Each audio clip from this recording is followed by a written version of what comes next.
자, 이번 시간에는 13장 계획, 시공 및 리모델링에 대해서 살펴보도록 하겠습니다.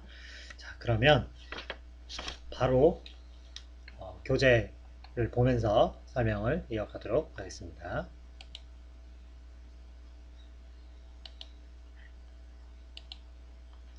자, 오늘 설명할 부분은 계획, 시공 및 리모델링이고요. 맨 앞에 있는 개요부터 한번 보면 다른 건물 디자인 분야처럼 기술 부분은 해당 팀의 디자인 전문가들과 함께 긴밀하게 협업되어야 하고 디자인에 통합되어야 하는 다양한 시스템 및 요소들로 구성된다. 건축 공정 분류 체계의 변화에서 볼 수 있듯이 건물의 시스템 디자인은 디자인 및 시공 프로세스에 공식적으로 포함된다 라고 설명이 되어 있습니다.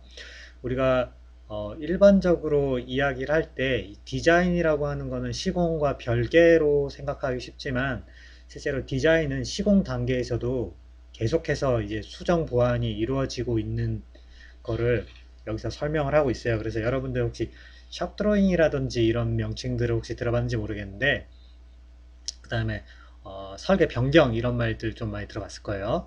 이거는 이미 시공을 위한 그 실시 도면이 완료가 된 이후에도 설계가 변경이 됨으로 인해서 이런 디자인 계획 수정이 이루어진다라고 하는 것을 설명하고 있는 용어들입니다.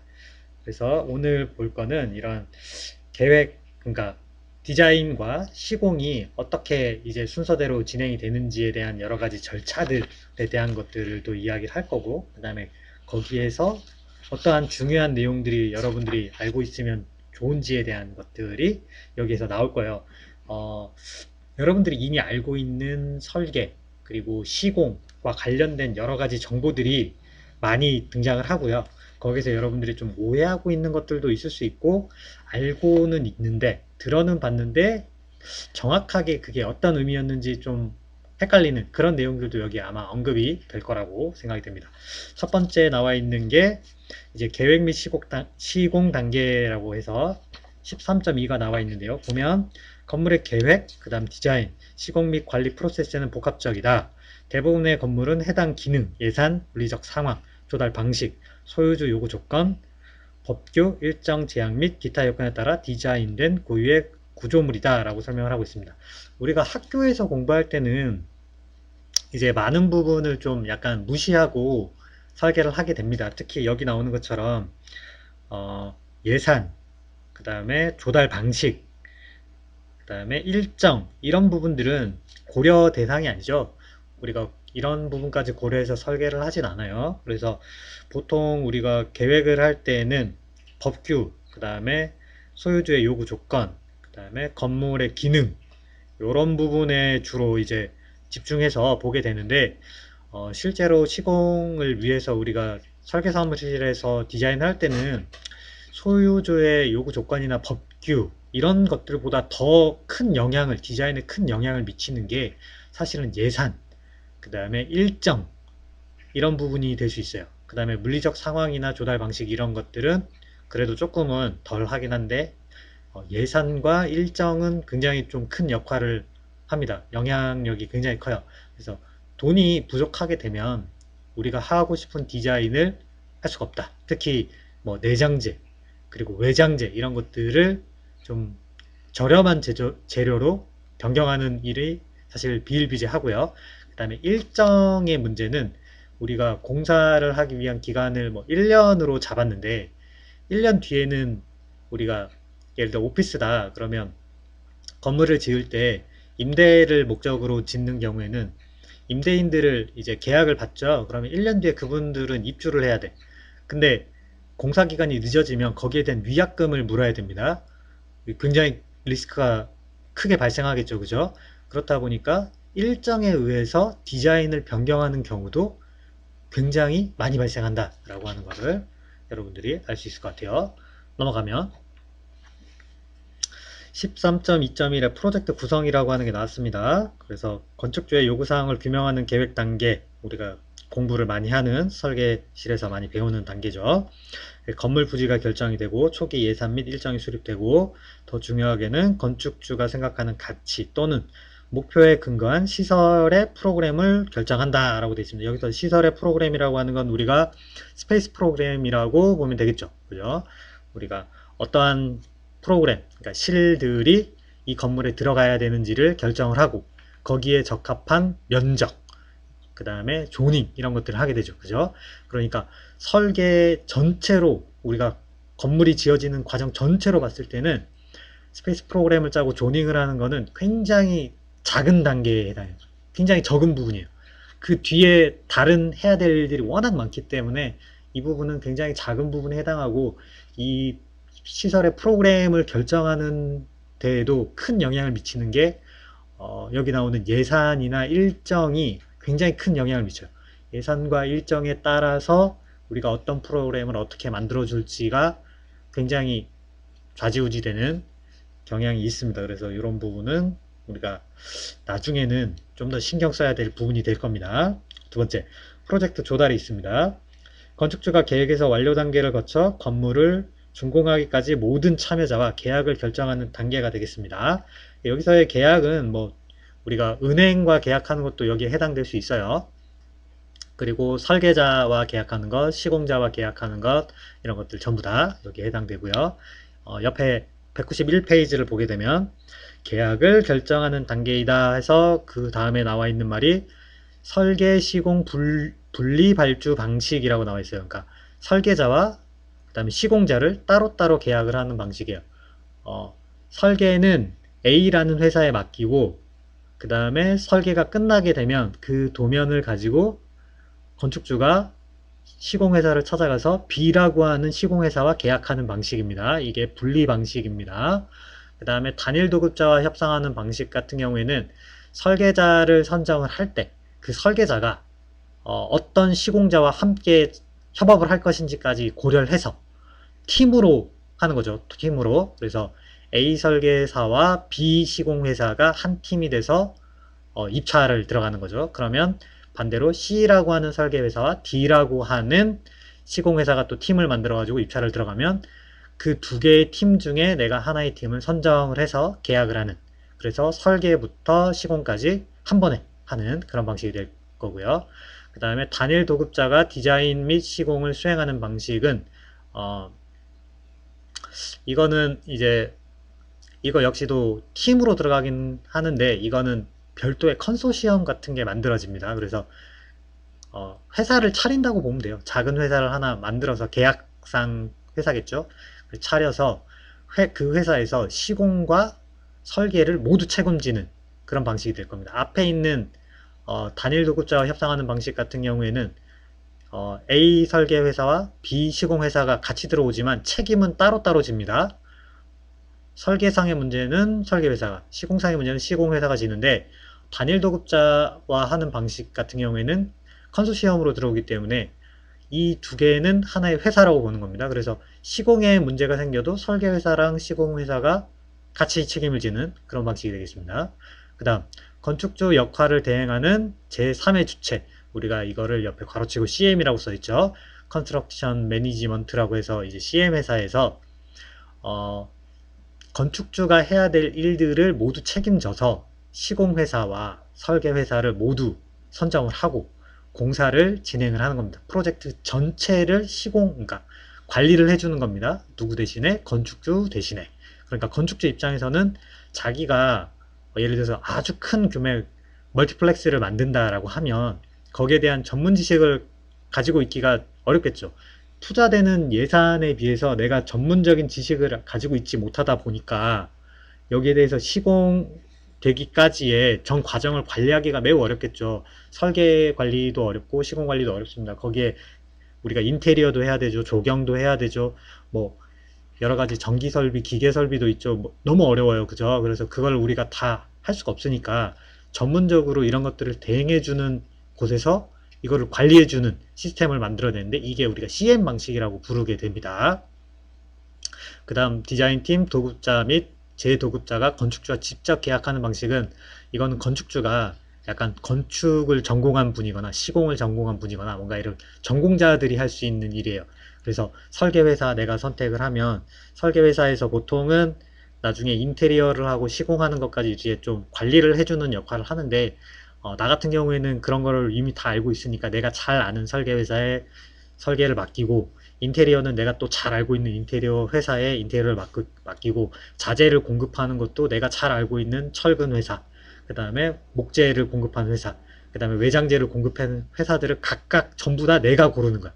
내가 골라서 이런 재료로 설계해 주세요 라고 요구하는 거고, 그 다음에 언제까지 이렇게 공기에 맞춰가지고 납품을 해라 라고 하는 걸 전부 다 내가 관리를 하는 방식이 되는데, 이거는 사실 굉장히 좀 어려운 방식이죠. 뭐 정보를, 전문적인 지식을 많이 요구하는 방식입니다. 그래서 현재의 건축 방식에서는 그렇게 많이 사용하는 방식은 아니고요.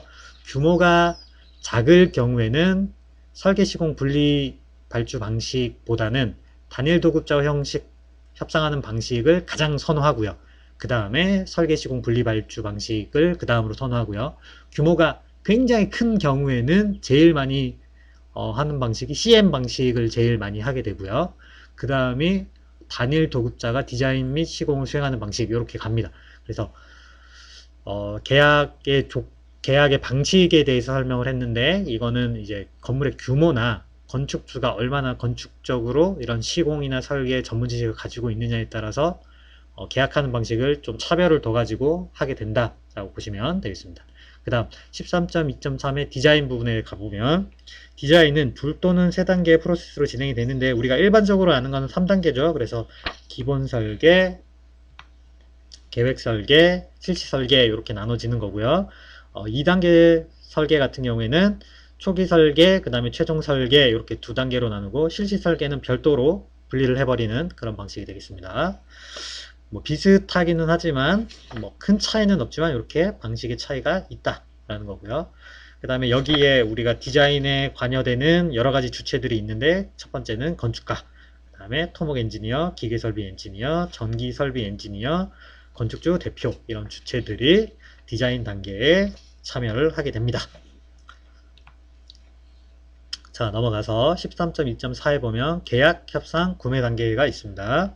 그래서 시스템을 구체화하는 방법과 투자 자금에 따라 시스템 요소 중 배선 기반 시설과 같은 일부 종목만 시공 예산의 일부로서 실시 설계 도서에 포함될 수도 있고, 그 다음에 네트워킹 장비와 같은 기타 요소는 실시 설계 도서 또는 시공 예산에 포함되지 않고 건축주에게 직접적으로 지원 작업을 받거나 인테리어 예산에 포함될 수도 있다라고 하는 게 나와 있습니다. 그러니까 이 예산이라고 하는 것도 우리가 일반적으로 알고 있는 그 여러 가지 공정 단계들이 있는데, 그 공정 단계별로 예산이 책정되는 경우도 있고 그렇지 않은 경우도 있고 라고 하는 걸 여기서 설명을 합니다.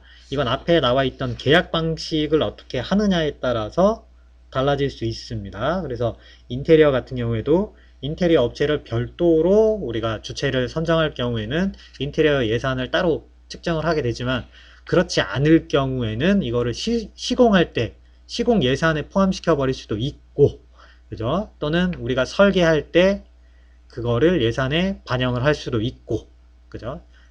이렇게 차이점이 조금씩 있다라고 하는 설명이 나와 있습니다. 그 다음 시공 단계 넘어가 보면 195페이지에 디자이너와 유통 대표 간의 협업을 돕기 위한 두 가지 도구가 있다라고 나와 있어요. 첫 번째는 시공자가 작성해서 디자이너에게 제출하는 협업 도서, 두 번째는 디자인 프로세스 중에 디자이너가 작성하는 책임 이행 도표, 그래서 이 도표는 다양한 공정 분류 체계에 따른 업무 분장을 확인할 수 있다라고 설명을 하고 있습니다. 자, 여기서 시공에서 설명하는 것들은 우리가 일반적으로 시공을 할 때 어떠한 것들이 필요하냐, 어떤 것들이 나중에 법적인 문제가 될 수 있냐, 이런 것들을 나중에 따지기 위해서 필요한 것들이고요. 뭐 간단하죠. 첫 번째는 뭐 도서죠. 결국에는 도면을 가지고 하는 거니까 협업 도서라고 하면은 건축 도서, 뭐 구조 도서, 그 다음에 토목 도서, 뭐 이런 것들을 이야기하는 게 될 거고요. 그 다음에 여기 이행 도표는 도면상에는 표시가 되어 있지 않지만 무엇을 하기로 우리가 약속이 되어 있는 것들 있죠. 그런 것들이 될 겁니다. 예를 들면 설계를 할 때, 계약을 할 때 BIM으로 설계를 하세요 라고 설명을 했으면, BIM 도서라고 하는 거는 우리가 일반적으로 BIM으로 만든 도서지만 실제로 공정 분류할 때는 BIM 도서라고 하는 건 존재하지 않습니다. 그냥 BIM을 이용해서 만들어낸 건축 도서, 그 다음에 구조도서, 토목도서, 설비도서 이렇게 분류가 되기 때문에 그거는 이제 해당하지가 않고 이걸 어디에다 넣느냐면 책임 이행 도표라고 하는 안에 넣는 겁니다. 그래서 설계를 할 때 BIM으로 설계를 하겠습니다. 그리고 BIM으로 설계한 파일을 최종 이제 설계 도서와 함께 제출하겠습니다. 라고 하면 그 BIM으로 제작된 파일을 제출하는 게 이제 책임 이행을 하는 게 되는 거고, 그 다음에 계획상에서 예를 들면 우리가 친환경 건축물 인증을 받기를 원한다 라고 하는 거를 계약에 명시를 했다면 책임 이행 도표 안에 그 항목이 있으면 설계자는 반드시 이 프로젝트가 완료되기 전에 친환경 건축물 인증을 획득하도록 하고 거기에 따른 책임을 이행을 하고 만약에 책임 이행을 못했을 경우에는 피해 보상금 배상을 하게 되는데 이럴 경우에 법적 분쟁까지도 갈 수 있겠죠. 그러면 문제가 좀 심각해질 수 있고요. 만약에 이게 늦어져서 뭐 인허가가 늦게 나서 언제까지 설계도서를 납품하기로 했는데 그거 기간을 못 지켰다. 그러면 거기에 따른 시공이 딜레이가 되겠죠. 늦어지겠죠. 그러면 거기에 대한 또 피해 보상금을 또 제출해야 되겠죠. 그죠? 이런 것들은 이제 도면상에서 확인할 수 있는 게 아닌 그 외적인 문서로 남는 것들이기 때문에 여기에 따른 것들은 전부 다 책임이행 도표라고 하는 걸 만들어서 내가 어떤 걸 하기로 했고 언제까지 하기로 했고 책임은 누가 지기로 했고 거기에 대한 피해 보상은 어떻게 하기로 했고 이런 것들을 명시하게 된다라고 하는 이야기가 되겠습니다. 그 다음 넘어가면 시공도서가 나와 있습니다. 시공도서는 도면과 시방서로 구성이 되어 있고요. 그 다음에 디자인의 세부사항과 설치 요구 조건들이 명시되어 있습니다. 우리는 보통 시공도서라고 하는 거는 도면입니다. 결국엔 도면인데 실시도서가 되겠죠. 실시도면이라고 보시면 되는데 이 실시도면만 가지고는 우리가 건물을 지을 수가 없어요. 왜냐하면 그 여러 가지 그 공사를 위한 디테일들이 필요한데 그 디테일들을 도면 안에 실시도면 안에 전부 다 그려줄 수가 없습니다. 그래서 이거를 별도로 우리가 표준화 시켜 놓은 디테일이 있는데 그걸 우리가 시방서라고 불러요. 이 시방서 안에는 여러 가지 디테일들에 대한 정보 그리고 공사를 하는 방법, 그러니까 시공하는 방법이 되겠죠. 그 방법들이 여기에 적혀 있고 이 방법대로 공사를 해야 합니다. 만약에 그 방법대로 공사를 하지 않았을 때는 법적인 문제가 발생할 수 있다 라고 하는 부분이 여기에 써 있죠. 그래서 이 시방서라고 하는 것과 도면이라고 하는 걸 이용해서 공사를 제대로 했는지를 우리가 감시를 하게 되죠. 그게 바로 감리가 하는 역할이 되겠습니다. 그리고 여기에 따라서 문제가 발생했을 경우에는 도면대로 시공을 했는지 시방서에 나와 있는 방법대로 시공을 했는지를 따져서 누가 문제가 있느냐, 도면에 문제가 있었느냐 아니면 시공자가 실수를 했느냐 이런 것들을 법적으로 나중에 따지게 되기 때문에 여기 있는 시공도서라고 하는 게 이렇게 세트로 만들어져 있고 굉장히 중요한 역할을 한다 라는 겁니다. 넘어가서 옆에 13.3.1에 시방서가 나와 있죠. 시공도서는 오류를 줄이고 각 분야 간의 협력 도모와 사용하는 데 편리하게 표준화되어 있다. 시방서는 모든 건물 분야, 토목, 기계, 전기 등을 포함하고 있다라고 설명이 되어 있고요. 그 밑에 보면 시방서의 하위 분류 체계라고 하는 것은 일반 조건, 시설 시공, 시설 서비스, 부지 및 기반 시설, 공정 장비 이렇게 해서 나누어져 있습니다. 그래서 어떤 조건에서 공사를 하는지 그 다음에 어떤 시설을 공사를 하는지에 따라서 시방서의 조건들이 방법이 다르게 명시되어 있다라고 하는 거고요. 그 밑에 통합 시스템의 디자인은 시설 서비스에 해당된다. 여기서 통합 시스템이라고 하는 거는 설계와 그 다음에 설비, 구조 뭐 이런 것들이 복합적으로 돼 있을 때 이런 것들을 어떻게 해결하느냐에 관련된 문제들인데 이거는 시설 서비스에서 다룬다 라고 설명을 하고 있고 뒤에 보면은 여기 하위 체계라고 하는 게 21, 22, 23, 24 해서 28까지 나와 있는데 방제, 배관, 공조, 그 다음에 자동화, 전기, 통신, 안전 및 보안 이런 내용들도 여기에 들어간다 라고 설명이 나와 있습니다. 그래서 여기에 대한 구체적인 설명은 굳이 하지 않아도 우리가 앞서서 언급했던 내용들이 중복이 되고 있다 라고 보시면 되고 이게 우리가 단지 그냥 빌딩 시스템이라서 이런 내용들에 대해서 언급한 게 아니라 시공을 할 때는 이 항목들이 굉장히 중요한 역할을 하고 있고 이게 시방서에 명시가 돼 있을 만큼 중요한 요소들이다 라고 하는 게 여기에서 확인이 가능하겠죠. 그죠? 자, 넘어가서 13.3.2의 도면, 우리가 알고 있는 실시 도면이 되겠습니다. 그래서 이 도면에는 위치, 관계, 치수 및 상세를 보여준다. 디자인 도면은 또한 조직적이고 표준화되어 있다. 도면 및 도면 세트는 일반적으로 각 분야, 여기서 각 분야는 토목, 구조, 전기, 통신 이런 것들로 나누어져 있다. 그래서 도면의 유형에는 평면, 인면, 단면이 있다. 라고 설명이 되어 있습니다. 그리고 그 밑에 도면은 시공 중 시공자에 의해 작성될 수도 있다. 이런 도면을 시공 도면이라고 부르는데 장비가 제작되고 설치되는 방법을 표시한다 라고 되어 있습니다. 이걸 우리가 뭐라고 부르냐면 샵 드로잉이라고 부릅니다. 그러니까 현장에서 그리는 도면입니다. 시공 현장에서 그리는 도면. 그래서 건축과를 졸업하고 설계를 전공했을 때 시공 쪽으로 가는 사람들이 있어요. 시공 쪽으로 갔을 때 건축 도면을 그릴 줄 알고 도면을 볼 줄 아는 사람들이 필요해요. 그래서 그런 사람이 필요한 이유는 이런 샵 드로잉을 그려야 되기 때문입니다. 그래서 현장에서 도면을 그려가지고 확인을 해야 돼요. 디테일을 확인을 하게 되는데 이때 샵 드로잉을 그리려고 하면 건축 공학과에서도 그래서 건축 설계를 따로 공부를 하잖아. 그죠? 샵 드로잉을 그리기 위해서 공부를 하는 겁니다. 근데 그럼에도 불구하고 이런 것들을 도면으로 그리는데 좀 익숙하지 못하기 때문에 우리가 경력이 굉장히 좀 있는 건축 사무실에서 경력을 쌓은 사람들을 우리가 또 경력직으로 채용을 해서 이런 샵 드로잉이나 이런 걸 그리기 위해서 건축 설계를 전공한 사람들이 건축 시공회사에 취업을 하기도 한다라고 우리가 알 수 있죠. 그죠? 여러분들이 알고 있는 그 건축직이라고 하는 게 이런 일들을 담당을 하는 겁니다. 자, 넘어가서 계획 및 건설 데이터가 나옵니다. 건물의 디자인 및 시공 중에 작성되고 발전된 모든 데이터 및 정보 중 미미한 부분만이 건물 운영 및 관리에 활용된다. 그러니까 유지 관리에 많이 활용이 안 되고 있다라는 얘기입니다. 근데 이런 이유가 데이터 및 정보가 유용하지 않아서가 아니라 이 데이터 및 정보가 고정적인 문서 형식으로 생성되기 때문에 발생하는 한계다. 그러니까 문서화되어 있다라는 거죠. 텍스트로 되어 있다라는 겁니다. 그렇다 보니까 이 텍스트로 되어 있는 거를 우리가 3차원으로 또는 2차원 도면으로 이해를 하고 그거를 정보를 남겨야 되고 이것들이 어디에 어떻게 적용이 됐는지에 대한 정보를 빠르게 확인을 하려고 하면 문서를 굉장히 열심히 우리가 책을 읽듯이 읽어야 되니까 어렵겠죠. 그죠? 그래서 이것들이 제대로 적용이 안 되고 있고 유지관리에 이런 정보들이 활용되기가 어렵다라고 하는 이야기입니다. 그래서 데이터를 수동으로 일일이 기재하는 노력을 취하지 않는 이상 시설 운영, 부동산 관리 또는 비즈니스 시스템에 데이터를 활용하는 것을 어렵게 만들거나 불가능하게 만들고 있다라고 하는 게 여기에 나와 있습니다.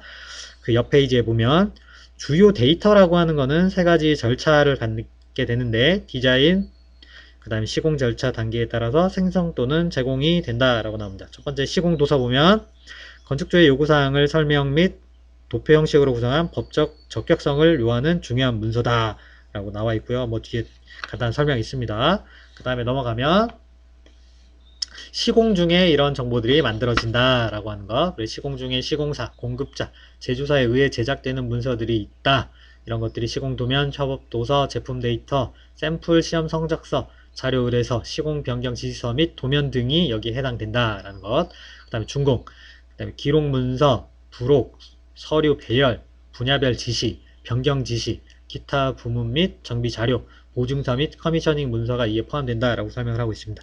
이런 정보들이 시공 단계, 그 다음에 시공 중에, 그 다음에 준공 중에 이런 것들이 정보들이 많이 발생을 하는데 불구하고 관리가 어렵다. 관리가 어렵다 보니까 우리가 이걸 활용해서 유지 관리를 하는데 어려움을 겪고 있다라고 하는 내용들입니다. 그 밑에 보면 건물 정보 모델을 이용하지 않더라도 디지털 데이터를 수집할 수 있는 몇 가지 접근 방식이 있는데 이러한 접근 방식은 BIM을 대체하는 방식이 아니고 BIM과 같이 정보의 품질 및 수량을 제공하지는 않지만 기존의 도면 및 시방서보다 디지털 방식으로 더 많이 정보를 제공할 수 있기 때문에 활용하는 거고요. 궁극적으로는 우리가 이거를 BIM을 이용해서 설계 단계부터 나중에 유지 관리 단계까지 통합된 플랫폼 안에서 정보를 이용하기를 원하고 있다. 그런데 그게 조금 어렵기 때문에 다른 디지털 데이터 방식을 이용해서 이거를 부분적으로나마 문제점을 해결하고 있다 라고 이해를 하실 수 있을 것 같습니다. 넘어가서 건물정보 모델에 보면 건물정보 모델이라고 하는 건 우리가 BIM이라고 하는 걸 알고 있고요. 이 BIM은 건물의 디자인 및 시공을 위한 미래라고 우리가 이야기를 하고 있어요. 앞으로는 BIM을 해야 된다 이런 이야기들을 하고 있고요. 넘어가면 BIM을 사용하고 있는 건축가 및 건물 디자이너가 아직 많지는 않지만 그 수가 점점 증가하고 있고, BIM의 가장 중요한 기능은 여러 디자인 분야 간의 협업을 향상시킨다. 협업을 향상시킨다 라고 하는 말이 나오는데, 이 굉장히 중요한 명칭이죠. 우리가 빌딩 시스템이라고 하는 것을 이야기하면서 협업이라고 하는 게 굉장히 중요하다라는 것을 여러분들이 인지를 했을 겁니다. 그래서 시스템들이 워낙 많이 있기 때문에 이 시스템들을 통합적으로 관리하고 이용하고 사용하고, 우리가 뭔가 이걸 이용해서 시너지 효과를 내고 싶은데, 그렇게 해서 스마트 빌딩이라고 하는 걸 만들고 싶은데, 결국에는 그 협업을 하는 게 굉장히 어렵더라. 그래서 지금까지는 제대로 안 되고 있는데, BIM이 그 협업 능력이라고 하는 것을 굉장히 획기적으로 향상시킬 수 있는 강력한 도구더라. 그래서 요즘은 이 BIM이라고 하는 게 굉장히 각광을 받고 있다 라고 한 이야기가 언급이 되고 있습니다. 넘어가 보면 BIM은 비용, 품질, 공정의 예측에 대한 건축주의 요구에 부합할 수 있는 잠재성을 가지고 있고요. 밑에 보면 미국 건축가협회 AIA라고 부르는데, 여기에서는 BIM은 프로젝트 정보의 데이터베이스와 연계된 모델 기반의 기술이라고 언급을 하고 있고요. 이미 미국에서는 BIM이라고 하는 걸 굉장히 중요하게 다루고 있습니다. 자, 넘어가서 옆에 보면 BIM은 다음과 같은 장점이 있는데, 첫 번째, BIM 도구들이 양립할 수 없는 디자인 요소들의 간섭을 확인할 수 있는 능력이다. 여기 나오는 건 여러분들이 과제로 이미 하고 있는 구조, 설비, 이런 디테일 간의 간섭 검토를 하게 되죠. 이런 것들을 이야기하는 거고, 그 밑에 BIM의 더 중요한 강점은 프로젝트 객체에 있어 건물의 요소별 위치, 수량, 특성을 제공할 수 있다. 그래서 일람표 기능을 이용하면 물량을 뽑을 수도 있고, 그 다음에 이 건물을 짓는데 얼마만큼의 철근이 필요하다, 이런 것들을 우리가 도출하죠. 그러면 비용이 얼마나 발생한다, 이런 것들을 쉽게 알 수 있겠죠. 그죠?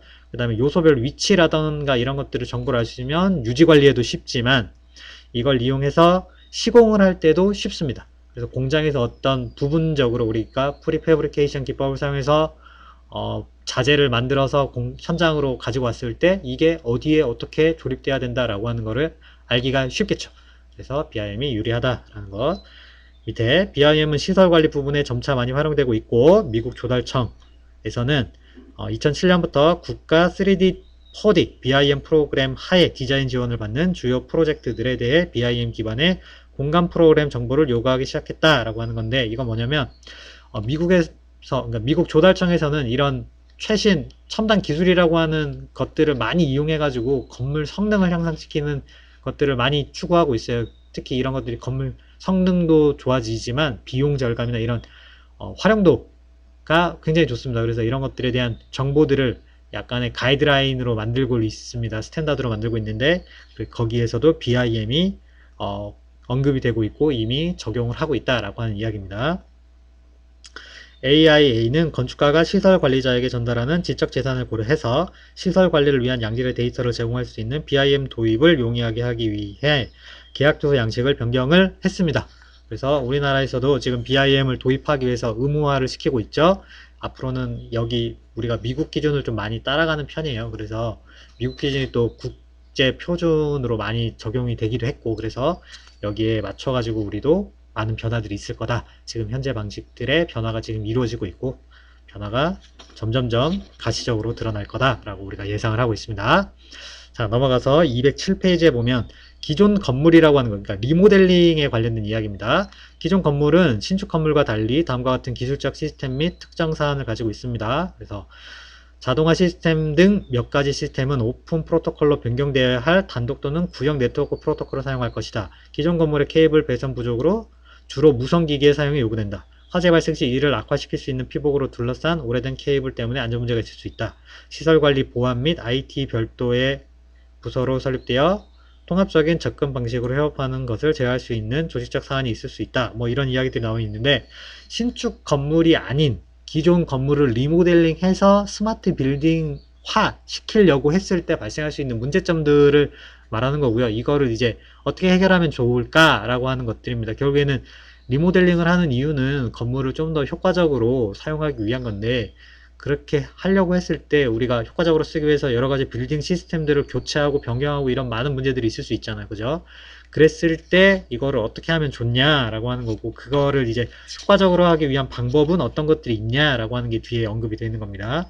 뒤에 13.6.1의 전개를 먼저 보면, 많은 건축주들이 기존 건물의 성능을 향상시키는 것에 대한 개념이 설득력 있고 직관적이라는 것을 알고 있다라고 합니다. 그래서 BIM을 이용하게 되면 좋다라고 하는 걸 누구나 알고 있고 건물을 리모델링을 새롭게 하게 되면 에너지 효율성도 좋아지고 뭐 외관도 좋아지고 뭐 여러 가지 좋은 점이 있다라고 하는 걸 알고 있다라는 거죠. 근데 그럼에도 불구하고 이거를 하기가 만만치가 않다라는 겁니다. 그래서 이 장에서는 기존 건물의 성능을 성공적으로 향상시키기 위한 전략들에 대해서 설명을 하고 있다라고 나옵니다. 자, 첫 번째 기존 건물 조사입니다. 일반적으로 기존 건물의 시스템 성능에 대한 정보는 찾아보기가 굉장히 어렵습니다. 여러분들이 지금 쓰고 있는 우리 이 공학관 건물이 1년 동안에 전기에너지를 얼마나 썼는지 여러분들이 알려고 하면 굉장히 어려워요. 그죠? 그 다음에 이 건물이 친환경적으로 얼마나 효과 있는 건물인지 알려고 하면 굉장히 어렵습니다. 왜냐면 그런 정보들이 공개가 되지 않기 때문에. 그래서 데이터 부족에도 불구하고 누군가는 건물의 성능을 분석하는데 활용하고 동향, 문제점 및 기회에 대해서 판단할 수 있도록 가능한 한 많은 정보를 수집해야 하기 때문에 나중에 건물을 새롭게 또 신축하려면 정보들이 많이 필요하기 때문에 기존 건물 조사라고 하는 게 굉장히 중요하고 지금도 지어져 있는 건물이 새로 짓는 건물보다 훨씬 많죠. 그래서 이런 건물에 대한 정보를 기록해서 데이터베이스화 시키는데 엄청나게 많은 연구와 노력과 예산이 투입되고 있다라고 하는 겁니다. 넘어가서 건물 성능 벤치마크라고 우리가 벤치마킹이라고 부르는 그겁니다. 그래서 건물의 시스템 향상의 효과를 파악하는 유일한 방법은 기준을 설정하는 건데 그 기준이라고 하는 게 정해진 기준이 없잖아. 그죠? 그래서 우리가 설계를 할 때도 어떻게 합니까? 내가 지으려고 하는 건물과 유사한 규모의 건물 아니면 유사한 성능을 갖는 건물 또는 유사한 프로그램을 갖는 건물, 오피스를 지을 거면 오피스 건물, 주택을 지을 거면 주택 건물 이런 것들을 찾아보죠. 그죠? 이렇게 찾아보고 나서 가장 나랑 비슷하게 규모나 성능이나 이런 것들이 잘 맞아떨어지는 건물을 기준으로 해서 내 건물을 설계했을 때 기존 건물보다 내 건물이 얼마나 더 좋으냐 이런 것들을 따지게 되죠. 그죠? 그때 이렇게 하는 방식을 우리가 건물 성능 벤치마크다 라고 부르게 되고요. 그렇게 했을 때 내 건물과 비교하기 위한 대조군으로서 이 건물을 기준으로 설정을 하게 된다. 이런 이야기입니다. 그 다음 환경 성능 인증 평가 여기엔 리드라고 하는 건데 이거는 미국 기준이고요. 국내에는 GCD라고 하는 친환경 건축물 인증 제도가 있습니다. 그래서 이런 친환경 인증 제도를 했을 때 건물의 가치에 긍정적인 효과를 주고 있다라는 거고요. 실제로 에너지 효율도 좋아지지만 그 인증을 받음으로 인해서 건축물의 경제적 가치가 향상이 된다. 이미지가 개선이 되기 때문에 사람들이 인증을 받은 건물과 받지 않은 건물 중에 어떤 건물을 살 거냐라고 하면 될 수 있으면 인증받은 건물을 사고 싶겠죠, 내가. 그러면 그 건물의 가치가 올라갈 거고. 그럼 부동산으로 봤을 때도 받은 건물은 뭐 100억이다. 그러면 받지 않은 건물은 그거보다 조금 더 저렴한 뭐 90억이다. 뭐 이런 식으로 그 건축물의 가치라고 하는데 긍정적인 영향을 주고 있다라고 하는 거고요. 그 다음 우선순위. 잠재적인 투자비 회수 및 기술적 분석에 근간한 시스템 향상의 우선순위와 순차적 계획이 수립되어야 한다라고 하는 얘기가 나옵니다. 그래서 내가 건물을 짓는데 모든 성능들이 모두 완벽하면 제일 좋겠지만 그렇지 못하기 때문에 어떠한 기능과 성능에 우선순위를 주고 내가 계획을 할 것인가 시공을 할 것인가 이런 것들을 결정하는 단계가 되겠습니다. 그래서 시스템들이 굉장히 많지만 그 시스템 중에 어떤 시스템을 내가 중요하게 고려해서 건물을 지을 것인가 라고 하는 것을 결정하는 단계가 여기에 해당되겠습니다. 그래서 여러분들이 과제를 하면서 느꼈겠지만 건물들이 굉장히 다양하고요. 굉장히 다양한 만큼 그 건물에 적용된 시스템들이 굉장히 다양하게 서로 다른 차별성을 가지고 적용이 되어 있고 시스템들이 구성이 되어 있다라고 하는 걸 알 수 있죠. 그거는 여기 나오는 우선순위가 다르기 때문에 그렇게 건물이 설계되고 시공되었다라고 하는 걸 알 수 있을 겁니다. 그 다음 공조 및 조명 제어 우선 향상. 그래서 시스템 성능 향상에 앞서 주요 에너지 관련 시스템이 최적화되는지 확인하도록 한다라고 하면서 나오는데 뭐 공조나 조명 제어 같은 경우에는 시스템을 개선할 때 가장 우선적으로 개선하는 항목들이다 라는 이야기입니다. 왜냐하면 에너지랑 가장 연관도 깊지만 이 부분이 교체가 가장 쉬워요. 공조 시스템 시험입니다. 그래서 공조 시스템은 이제 새로운 시스템을 갖다가 이제 설치를 했을 때 이게 잘 작동하고 효과가 있는지에 대해서 우리가 실험을 한다라고 하는 겁니다. 넘어가면 건물의 보안 에너지 기술이 나옵니다. 보안 뭐 당연히 중요한 거고요.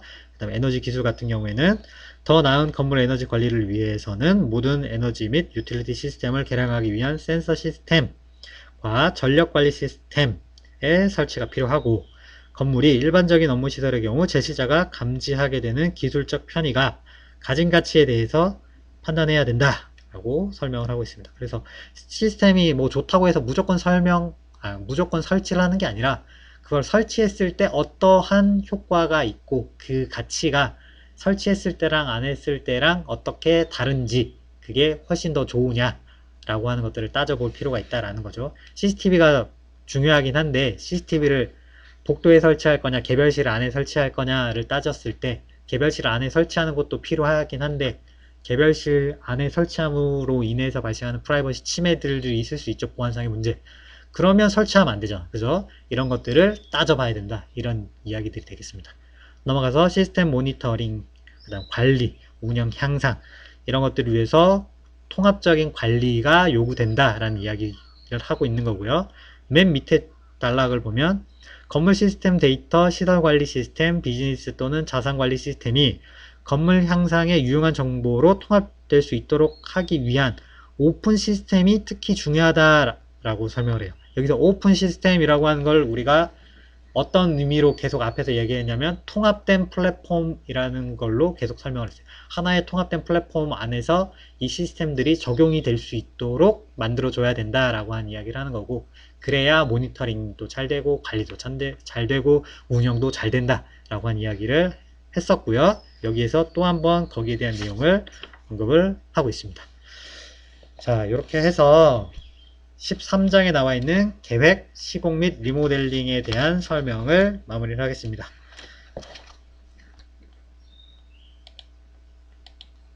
자, 긴 시간 동안 설명 듣느라 고생 많이 했고요. 이 13장까지 수업을 했고, 다음에 또 그 뒤에 여러 가지 아직 우리가 빌딩 시스템에서 배울 수 있는 재미는 그렇게 많지는 않겠지만 유용한 다양한 내용들이 또 남아 있으니까 다음 시간에 또 다른 내용을 가지고 여러분들과 수업을 하도록 하겠습니다. 자, 여기까지 하겠습니다. 고생 많았습니다.